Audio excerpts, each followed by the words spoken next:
감사합니다.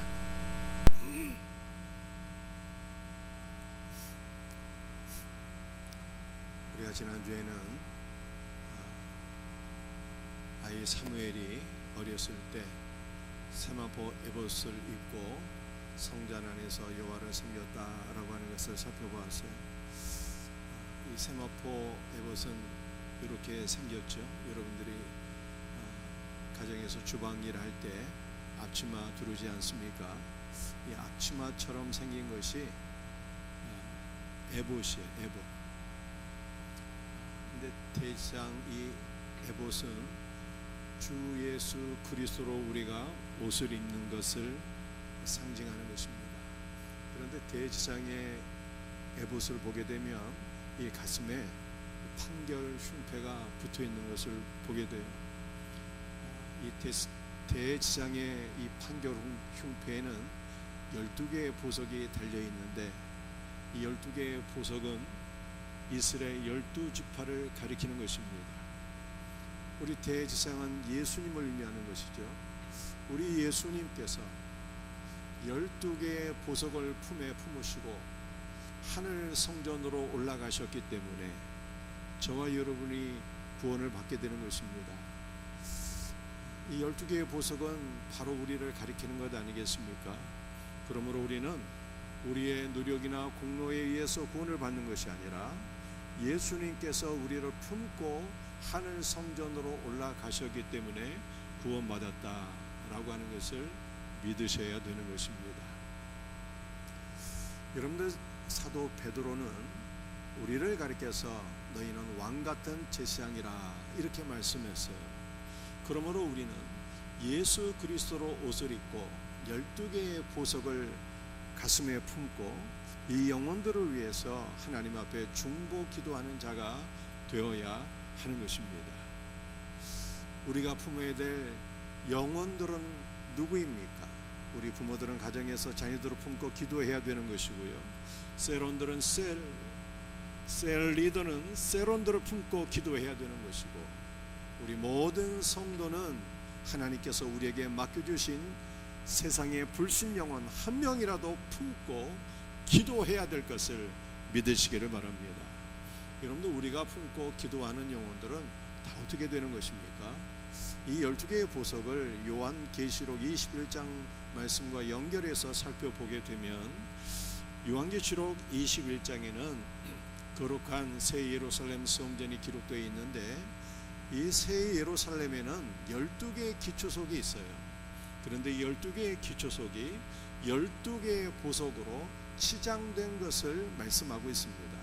그러므로 우리가 왕같은 제사장이 되어서 품에 품고 영혼들을 위해서 기도하게 될 때 우리가 기도하는 모든 영혼들은 하나님 나라의 거룩한 기초석이요 보석으로 쓰임받게 된다는 뜻입니다. 이 놀라운 은혜를 믿고 소망하며 늘 그리스도의 마음과 사랑으로 영혼들을 품고 기도할 수 있는 우리 복된 성도들이 되기를 주의 이름으로 축복합니다.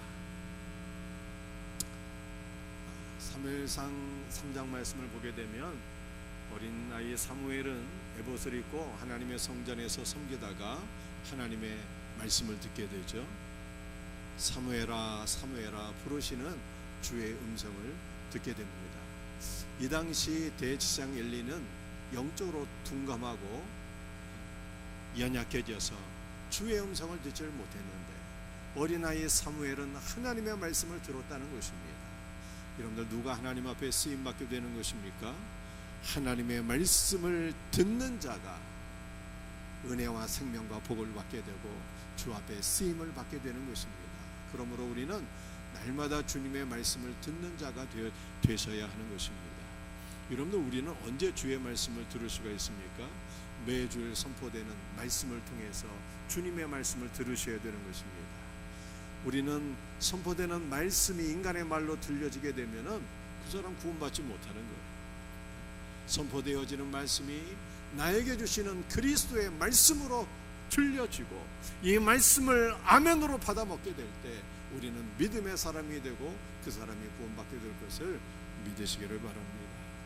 사랑하는 성도들이여, 내일 일은 아무도 모르는 거예요. 저와 여러분의 삶 가운데 내일 어떤 일이 일어날지 어떻게 알겠습니까? 그러므로 우리는 늘 주님의 나라를 바라보고 소망하며 준비하며 살아야 되는 것입니다. 특별히 저를 포함해서 60 이상 되신 분들, 주님 부르실 날이 얼마나 많이 남았겠어요. 주님의 나라를 소망하며 우리가 준비하며 살아야 되는데, 하나님 나라를 준비하는 최고의 비결은 주의 말씀을 듣고 예수님과 올바른 관계를 맺는 거예요. 선포되어지는 말씀을 통해서 주의 음성을 듣고, 여러분들이 기도를 통해서 주의 음성을 듣고 주님의 말씀 붙잡고 날마다 신앙생활할 수 있는 복된 영혼들 되기를 주의 이름으로 축복합니다. 오늘은 말씀, 우리 생명의 편지에는 3가지 말씀을 준비해 놨는데, 오늘 시간 관계상 2가지를 나누고 3번째 말씀은 다음 주에 함께 나누도록 하겠습니다. 오늘 첫 번째 나눌 말씀은 블레셋을 이기려면 히스기야가 되라 라고 하는 거예요. 사무엘상 4장 1절 말씀 함께 말씀을 같이 읽도록 합니다. 사무엘의 말이 온 이스라엘에 전파되니라. 이스라엘은 나가서 블레셋 사람들과 싸우려고 에벤에셀 곁에 진치고 블레셋 사람들은 아벡에 진쳤더니, 이스라엘과 블레셋이 전쟁을 하게 되었습니다. 여러분들, 블레셋의 이 뜻은 슬퍼하다, 통곡하다 라고 하는 뜻을 가지고 있어요. 블레셋은 무엇을 상징하는가 하면은 슬픔의 영, 또 절망의 영, 이러한 것을 상징하는 것입니다. 오늘날 많은 현대인들이 이 우울증과 공황장애와 이 절망에 사로잡혀서 많이 고통을 받고 있어요. 이것이 바로 블레셋을 의미하는 것입니다. 그러므로 이스라엘 백성들이 블레셋과 전쟁했다는 것은 옛날 이야기가 아니라 바로 오늘날 우리들이 절망과 슬픔의 영과 더불어서 싸우는 영적 전쟁이 우리에게 있는데, 우리가 이 영적 전쟁에서 어떻게 승리할까라고 하는 것을 보여주는 것이 사무엘상 4장 1절 말씀인 것입니다. 이 블레셋 사람들은 아벡에 진쳤다라고 말씀하고 있어요. 이 아벡은 요새라고 하는 뜻입니다. 그러므로 블레셋의 영들이 강력한 요새 안에 진을 치고 있기 때문에 우리가 이 블레셋을 쉽게 이기고 극복하기가 쉽지 않다라고 하는 것을 보여주고 있어요.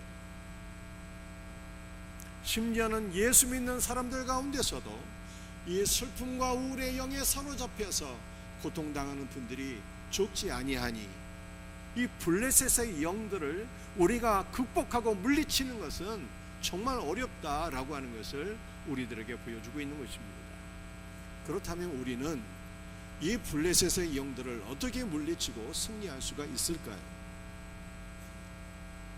역대하 26장 6절 말씀을 보게 되면 우시아가 블레셋 사람들과 더불어 싸웠다라고 말씀하고 있어요. 여러분들, 우시아라고 하는 왕은 구약 성경에 기록된 아주 성공 가운데 한 명인데, 이 우시아가 하나님의 도우심으로 말미암아 블레셋과 전쟁할 때 그들을 이기게 되었습니다. 뿐만 아니라 우시아는 주변 여러 나라들을 점령하고 주변 나라들로부터 조공을 받게 되었어요. 그의 힘과 권세가 막강해질 때 너무나도 안타까운 것은 우시아가 심령이 교만해지게 되었습니다. 그는 성령으로 시작했다가 육체로 마치게 되었어요. 하나님의 도우심으로 승리했는데 하나님의 은혜를 망각하고 그가 교만하여서 하나님의 성전 안에 들어가 분향을 하다가 제사장만이 분향할 수 있는 이 분향을 우시아 왕이 분향하다가 그는 하나님의 심판을 받아서 문둥병에 걸려서 나중에 죽게 됩니다. 그런데 우시아가 문둥병에 걸리게 되었을 때에 블레셋 백성들이 기뻐했어요. 왜냐하면 우시아 때문에 고통을 받았는데 우시아가 죽으니까 블레셋 백성들이 기뻐 춤췄습니다. 그런데 이때 선지자 이사야가 이사야서 14장 29절에서 이러한 말씀을 했어요. 블레셋 온 땅이여 너를 치던 막대기가 부러졌다고 기뻐하지 말라. 블레셋을 치던 막대기는 누구를 가리키는 것입니까? 우시아를 가리키는 것이죠. 우시아가 죽었다고 블레셋이여 기뻐하지 말라, 이렇게 말씀을 선포했어요. 왜 기뻐해서는 안 되는 것입니까? 뱀의 뿌리에서는 독사가 나겠고 라고 말씀했어요. 이 뱀은 우시아를 가리키는 거예요. 우시아가 블레셋 민족에게 고통을 안겨주었던 뱀인데, 이 뱀이 죽었다고 너희가 기뻐하지 말라. 뱀의 뿌리에서 독사가 나오리라, 이렇게 예언을 한 것입니다. 블레셋 백성들을 진멸할 수 있는 강력한 맹독을 갖고 있는 독사가 나오리니 너희가 기뻐하지 말라, 이렇게 예언을 했어요. 그렇다면 이 우시아의 한 후손 가운데 강력한 독사가 나오리라 예언했는데, 이 독사가 누구를 가리키는 것입니까? 열왕기하 18장 8절 말씀을 보게 되면 히스기야가 블레셋 사람들을 쳐서 가사와 그 사방에 이르렀다, 이렇게 말씀하고 있어요. 여러분들, 블레셋은 5개의 성으로 이루어진 그 연합체이거든요. 그런데 이 5개의 성 가운데 첫 번째 어미성이 가사예요, 가사. 그런데 히스기야가 이 가사와 그 인근 사방을 다 쳐서 점령했다라고 하는 것을 말씀하고 있는 것입니다. 블레셋의 중심부를 점령해버린 거예요. 그렇다면 선지자 이사야가 예언한 이 독사의 뿌리에서, 뱀의 뿌리에서 나온 독사는 누구를 가리키는 것이겠어요? 바로 히스기야를 가리키는 것입니다. 히스기야가 블레셋 민족을 진멸하고 승리하게 될 것을 예언한 것이죠. 그렇다면 히스기야는 어떻게 이 강력한 블레셋 민족을 이기고 그들을 물리칠 수 있었던 것입니까? 히스기야의 이름의 뜻은 여호와께서 강하게 하시다라는 뜻이에요. 히스기야의 야가 여호와라고 하는 하나님의 신명의 약칭입니다. 그러면 히스기는 무엇이겠어요? 강하게 하다라고 하는 뜻이겠죠. 그래서 히스기야의 이름의 뜻은 여호와께서 강하게 하시다라고 하는 뜻입니다. 그런데 히스기야의 이름 가운데 강하게 하다라고 하는 이 단어는요, 연합하다, 결합하다, 묶다라고 하는 단어에서 나온 거예요. 그렇다면 히스기야는 어떻게 강한 자가 될 수 있었다는 뜻입니까? 그가 여호와 하나님과 더불어서 연합되어지고 하나로 묶여졌을 때 그는 강한 자가 되어서 블레셋을 이기게 되었다라고 하는 것입니다. 사랑하는 성도들이여, 여호와는 우리 주 예수 그리스도를 가리키는 거예요. 그러므로 오늘 우리 성도들이 우리 안에 끊임없이 역사하는 우울증과 공황장애와 모든 슬픔과 두려움과 절망의 영을 물리치고 승리하려면 뭐가 있어야 되는 것입니까? 예수 그리스도와 하나로 연합될 때 우리가 강하게 되며 승리하게 될 것을 믿으시기를 바랍니다. 그런데 우리가 4장 1절을 다시 한번 살펴볼 필요성이 있어요. 이스라엘 백성들은 어디에 진을 치고 블레셋 사람들과 싸우게 되었습니까? 에벤에셀에 진을 치고 싸우게 되었어요. 이 에벤에셀은 도움의 돌이다 라고 하는 뜻이에요. 이 도움의 돌은 바로 예수 그리스도를 가리키는 것입니다. 아니, 예수님 옆에 함께 있었는데 왜 블레셋과의 전쟁에서 진 것입니까? 히스기야, 여호와 더불어 연합되면은 승리한다고 성경이 말씀하고 있는데 왜 예수님 옆에 있는데 진 것입니까? 여러분들 오늘 현실을 보세요. 우울증과 절망의 영은 불신자에게만 있는 것이 아닙니다. 이 블레셋의 영들은 예수 믿는 신자에게도 끊임없이 역사하고 우리를 괴롭히고 있는 것입니다. 예수를 믿어도 이 블레셋과의 영적 전투에서 패배할 수 있다라고 하는 것을 사무엘상 4장 1절이 우리에게 말씀하고 있는 거예요. 아니 분명히 예수님과 연합되어지면 승리해야 되는데 왜 예수 믿는 신자조차도 블레셋과의 전투에서 죽게 되는 것입니까? 그러면 우리는 어떻게 승리할 수 있단 말입니까? 4장 1절은 이렇게 시작하고 있어요. 사무엘의 말이 온 이스라엘에 전파됩니다. 제가 이미 말씀드린 것처럼 이 당시 대제사장은 엘리였는데 엘리는 영적으로 둔감하고 연약하여서 여호와의 말씀을 듣지 못했어요. 그런데 어린 아이 사무엘이 주의 음성을 듣게 되었고 주님의 말씀을 이스라엘에 전파하니 온 이스라엘이 말씀을 듣게 되었습니다. 그런데 문제는 블레셋과 전투하는 이스라엘 군대는 하나님의 말씀을 듣지 못한 자들이었어요. 여러분들 이 당시 시대는 왕정 시대가 아니었어요. 왕정 시대가 시작하기 바로 직전인 사사 시대 말기입니다. 그렇다면 이스라엘 군대는 누가 통솔하는 것입니까? 왕이 아직 없었으니 사사가 통솔하는 것입니다. 이 당시 사사는 엘리였어요. 엘리가 사사 겸 대제사장입니다. 근데 엘리는 나이도 많고 영적으로 둔감하고 연약해서 이스라엘 군대를 통솔하지 못했어요. 그래서 그의 아들 홈리와 비느하스가 전쟁터에 나가게 되는데 이들은 악한 지도자들이었습니다. 지도자가 악하니 이스라엘 군대가 어찌 하나님의 말씀을 들을 수 있었겠습니까?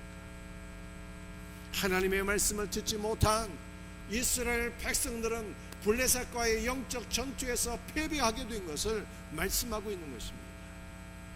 그렇다면 이 말씀을 오늘 우리에게 적용하게 되면 우리는 1차로 우리의 여호와이신 예수 그리스도와 하나로 연합될 때 승리하게 되는데 여기서 끝나면 안 되고 지속적으로 말씀을 들을 수 있어야 된다는 거예요. 말씀을 통해서 지속적으로 예수 그리스도를 만나고 말씀을 통해서 지속적으로 예수 그리스도와 연합되어지고 말씀을 통해서 주님이 주시는 능력과 생명과 기쁨으로 연합되어질 때 우리는 블레셋과 영적 전투에서 승리하게 될 것을 믿으시길 바랍니다.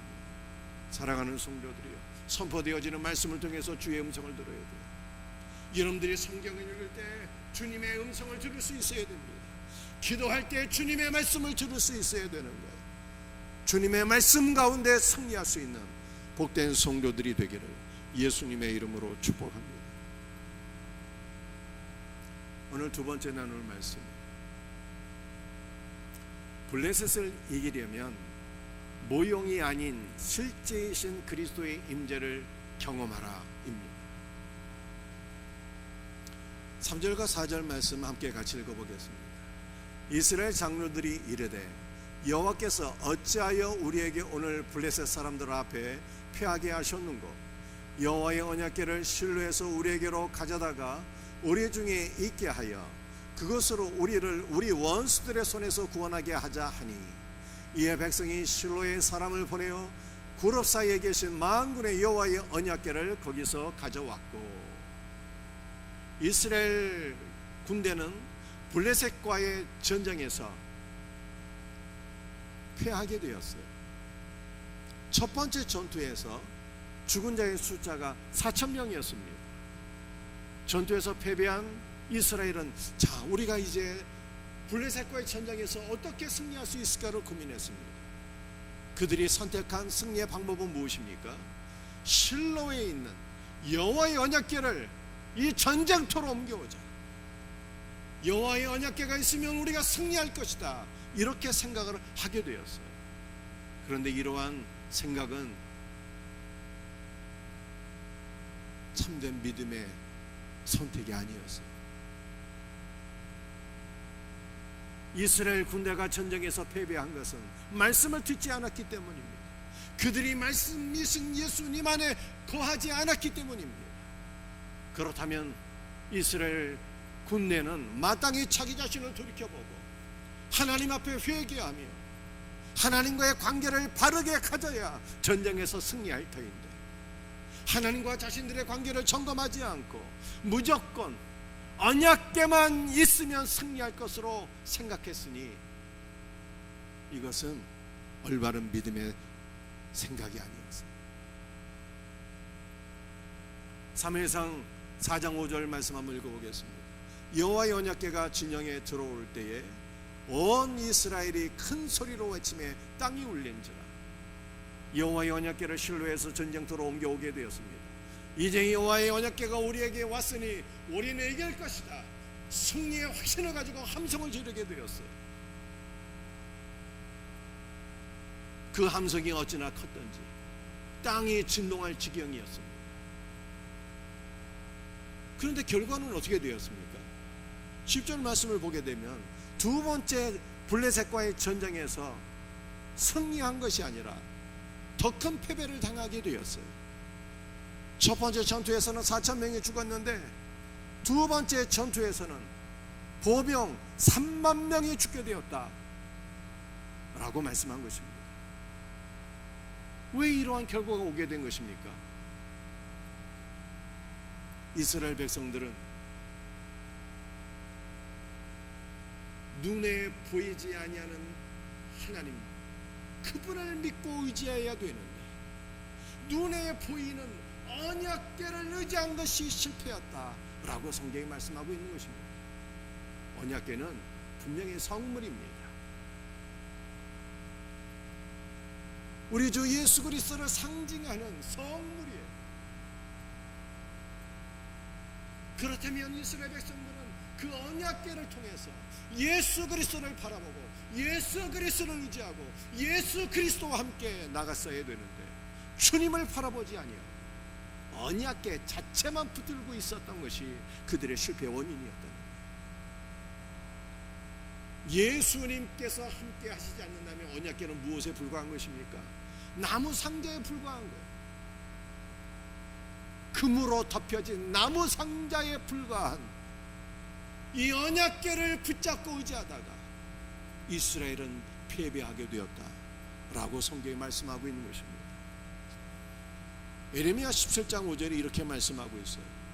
무릇 사람을 믿으며 육신으로 그의 힘을 삼고 마음이 여호와에게서 떠난 그 사람은 저주를 받을 것이라.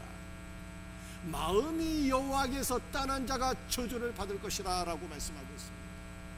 마음이 여호와에게서 떠난 사람은 무엇을 바라보고 무엇을 붙잡게 되는 것입니까? 사람을 바라보고 돈을 의지하고 자신의 힘과 능력과 권력을 의지하며 그렇게 살아가게 되는 것입니다. 눈에 보이지 아니하는 하나님을 사모하고 의지해야 되는데 하나님을 바라보지 못하고 눈에 보이는 사람과 물건을 의지하게 되면 그 사람이 바로 저주받는다라고 하는 것입니다. 이스라엘 백성들은 눈에 보이지 아니하는 하나님을 의지하지 아니하고 눈에 보이는 언약궤를 의지하다가 실패하고 말았어요. 그러므로 이제 우리는 어떻게 살아야 되는 것입니까? 사랑하는 성도들이요, 사람과 돈 의지하지 말고 우리 주 예수 그리스도 그분만 바라보고 의지함으로 승리하는 복된 은혜가 있기를 예수님의 이름으로 축복합니다. 5절 말씀 다시 한번 읽어볼까요? 여호와의 언약궤가 진영에 들어올 때 이스라엘이 큰 소리로 외치며 땅이 울린지라. 여호와의 언약궤가 올 때 승리의 확신을 갖고 함성을 질렀더니 땅이 진동했어요. 여러분들, 이스라엘 백성들이 실패한 또 하나의 이유가 있어요. 그것이 무엇일까요? 그들은 믿음과 열정을 혼동했어요. 여호와의 언약궤가 올 때 열정적으로 함성을 질렀는데 이들의 열정은요, 마치 이스라엘 백성들이 출애굽한 이후에 광야에서 금송아지를 세우고 금송아지 앞에서 춤추며 찬양했던 그 열정과 마치 흡사한 열정이었어요. 우상 앞에서 춤추고 열정적으로 찬양하니 이것이 얼마나 어리석은 일입니까? 이스라엘 백성들은 하나님을 바라보고 의지해야 되는데 눈에 보이는 나무 상자를 열정적으로 환영했으니 이게 얼마나 어리석은 일이 되겠습니까?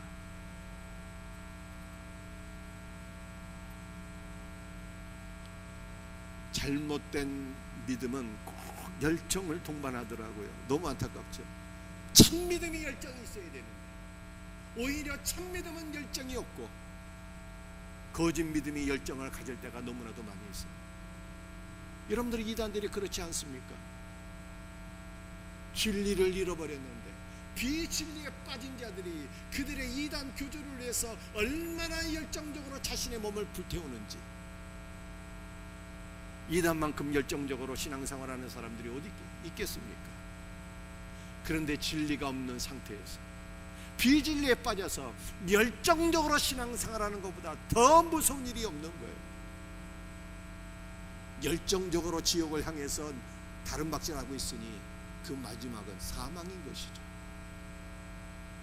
그러므로 사랑하는 성도들이요, 우리는 참 진리이신 예수 그리스도를 붙잡고 예수님 안에서 열정을 회복할 수 있는 복된 은혜가 있기를 주의 이름으로 축복합니다. 사도행전 2장 1절과 2절 말씀이에요. 오늘 마지막 성경 구절입니다. 이 말씀 잘 들으셔야 돼요. 말씀을 같이 함께 읽도록 하겠습니다. 오순절날이 이미 이르매 그들이 다 같이 한 곳에 모였더니 호련히 하늘로부터 급하고 강한 바람 같은 소리가 있어 그들이 앉은 온 집에 가득하며, 이스라엘 백성들은 눈에 보이는 언약궤를 의지하다가 블레셋과의 전쟁에서 실패했습니다. 그렇다면 우리는 블레셋과의 영적 전쟁에서 어떻게 승리할 수 있습니까? 눈에 보이는 물건이나 사람이나 돈이 아니라 눈에 보이지 아니하는 여호와 하나님을 갈망하며 그분을 만나게 될 때, 그분의 영적 임재를 경험할 때 승리하게 된다라고 하는 것을 성경이 말씀하고 있는 것입니다.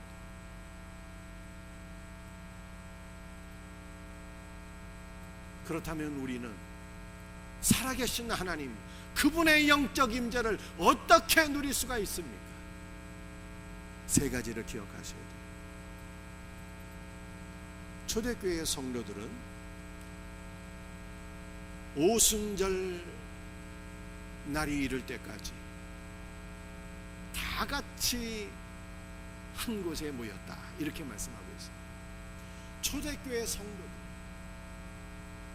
오순절에 다 같이 한 곳에 모였다라고 하는 것은요, 그들이 예수님께서 하나 되게 하신 것을 끝까지 지켰다. 초대교회 공동체가 사랑으로 하나가 되었다는 뜻입니다. 공동체가 하나가 될 때 성령의 임재를 누리게 된다는 뜻입니다. 성령님은 사랑의 영이에요. 비둘기처럼 온유하신 영입니다. 그러므로 공동체가 싸우고 분열하고 다투게 될 때는요, 성령의 임재를 누릴 수가 없어요. 우리 생명샘교회도 마찬가지입니다. 우리 모든 성도들이 예수님께서 십자가로 하나가 되게 하신 것을 끝까지 지키고 예수 그리스도 안에서 하나가 될 때 성령의 임재를 경험하고 성령께서 내 안에 임재하실 때 모든 블레셋의 영들이 물러가고 승리하게 될 것을 믿으시기를 바랍니다. 성령의 영적 임재를 경험하는 두 번째 방법은요, 앉아 있었다는 거예요. 하늘로부터 급하고 강한 바람 같은 소리가 있어 그들이 앉은 온 집에 가득했다는 거예요. 쉽게 말해서 성령께서 하늘로부터 앉아있는 모든 초대교회 성도들을 내게 임재하셨다라고 하는 뜻입니다. 여러분, 앉아있다라고 하는 것은요, 말씀에 경청하는 자세예요.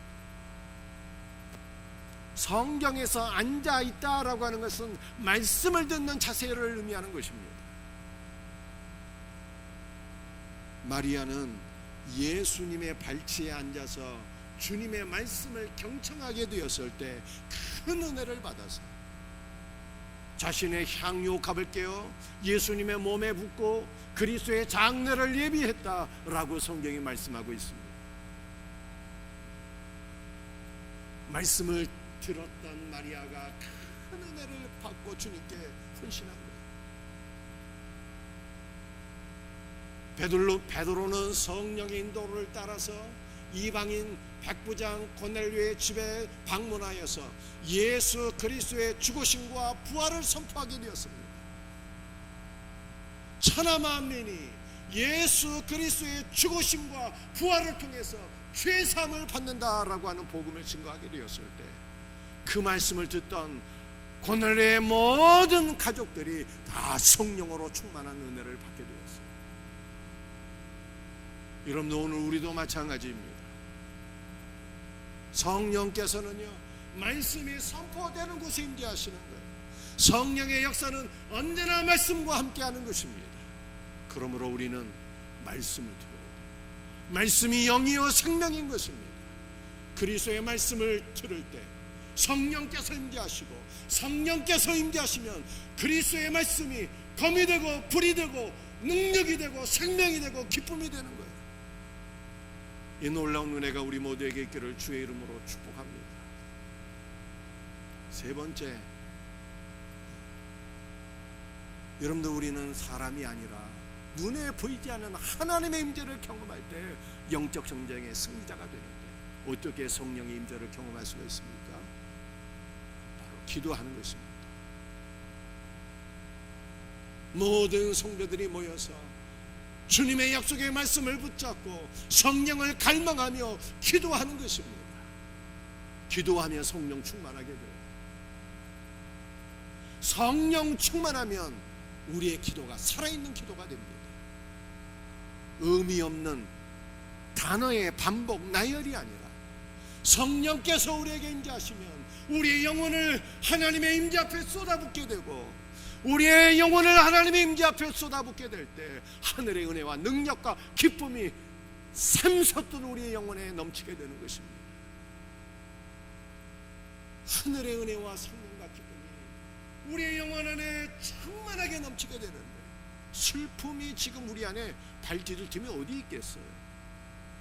성령께서 하늘의 은혜와 생명과 기쁨을 부어주시면 모든 슬픔과 두려움과 절망의 영들은요, 깜짝 놀라서 다 도망가는 것입니다. 하늘의 은혜와 기쁨이 우리 모든 성도들의 심령 안에 하나가 되고 말씀을 듣고 기도하는 우리 성도들의 심령 안에 하늘의 기쁨과 은혜와 능력이 가득 차고 넘치기를 예수님의 이름으로 축복합니다. 말씀을 마치겠어요. 블레셋과의 영적 전쟁, 이 슬픔의 영, 절망의 영을 물리치는 비결이 뭡니까? 히스기야가 돼야 돼. 히스기야. 예수님과 연합되면 그 사람이 바로 히스기야고, 그 사람이 승리합니다. 여러분들, 우리는 사람이나 물건이 아니라 언약궤가 상징하는 바 주 예수 그리스도가 나에게 임재해야 되는 거예요. 성령의 임재를 어떻게 경험할 수 있습니까?